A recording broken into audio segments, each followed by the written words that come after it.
Hello friends, today I am going to read editorial 80 Years On Never Again is Sounding Hollow by Priyanjali Malik.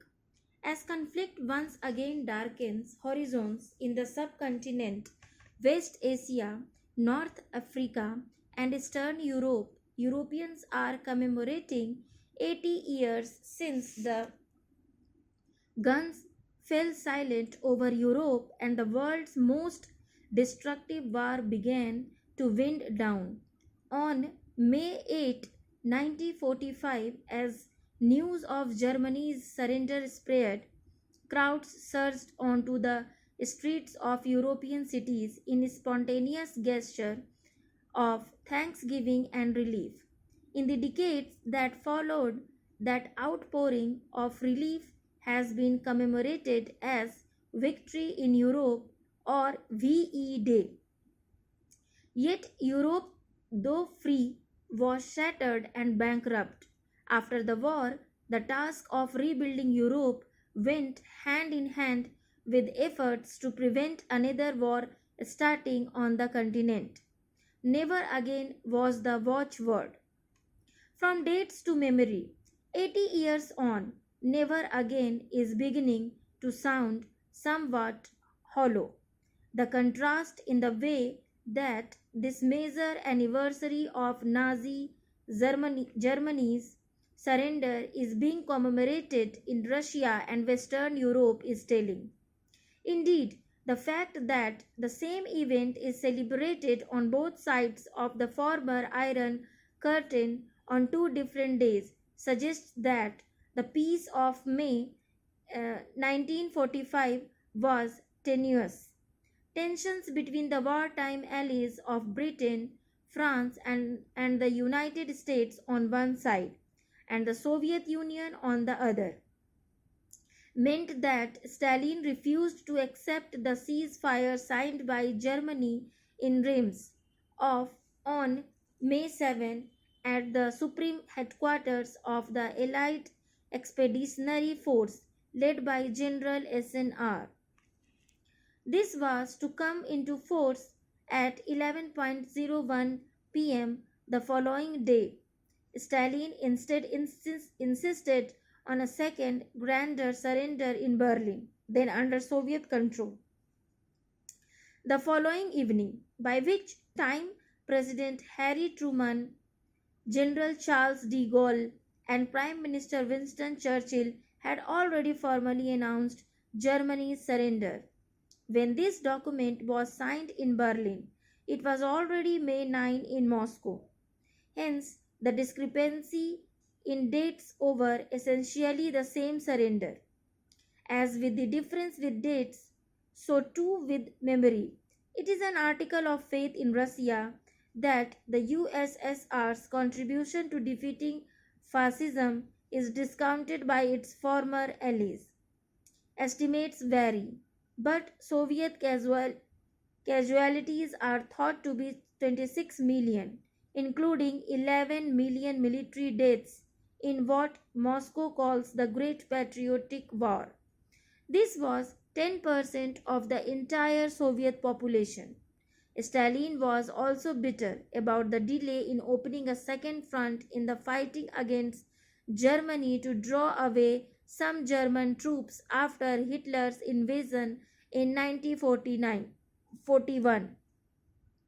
Less often acknowledged in these accounts is that Moscow changed sides halfway through the war when Hitler double crossed Stalin.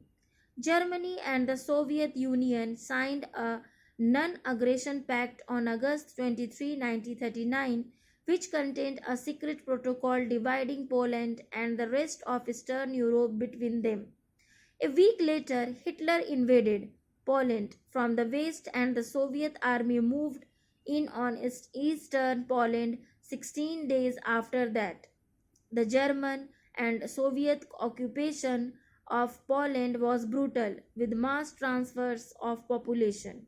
It is estimated that Poland lost 20% of its pre-war population. Thereafter, the Red Army moved into the Baltics and Finland. In these circumstances, perhaps it is unsurprising that trust was thin on the ground. The commemorations, as with the history, so with the commemorations, Moscow's Victory Day, a national holiday, has grown into a massive military parade that celebrates Russia's latest weaponry, a great patriotic spectacle rather than an occasion of remembrance. Since Russia's invasion of Ukraine, the parade has acquired additional significance, and this year will include troops from other countries. It will be attended by guests including China's President Xi Jinping. Russia's erstwhile allies of that war observed VE Day rather more somberly, with the focus on thanksgiving and honoring the few remaining veterans who served in the war. And of course, there is the specter of conflict against Russia hanging over the continent, a continent that started two world wars and has enjoyed an unprecedented era of peace for 80 years. After the Second World War ended, America underwent Western Europe's renewal, Eastern Europe being under Soviet influence, through the dual approach of the Marshall Plan for Reconstruction and the North Atlantic Treaty Organization for External Defense. President Truman described the security and prosperity provided by both as two halves of the same walnut. There was an expressly political element to the American financial support to industrialize in a way that pushed the 17 states of Southern and Western Europe into ever closer economic and political union. It is testament to the success of this political project that when Germany's Bundestag voted in March to remove limits on defense spending, the rest of Europe breathed a collective sigh of relief.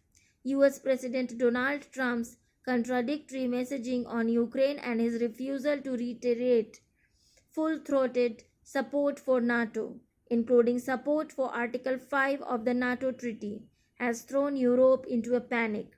European leaders are in full agreement that Russian President Vladimir Putin's invasion of Ukraine has moved from being a threat to the world order to being a direct threat to Europe.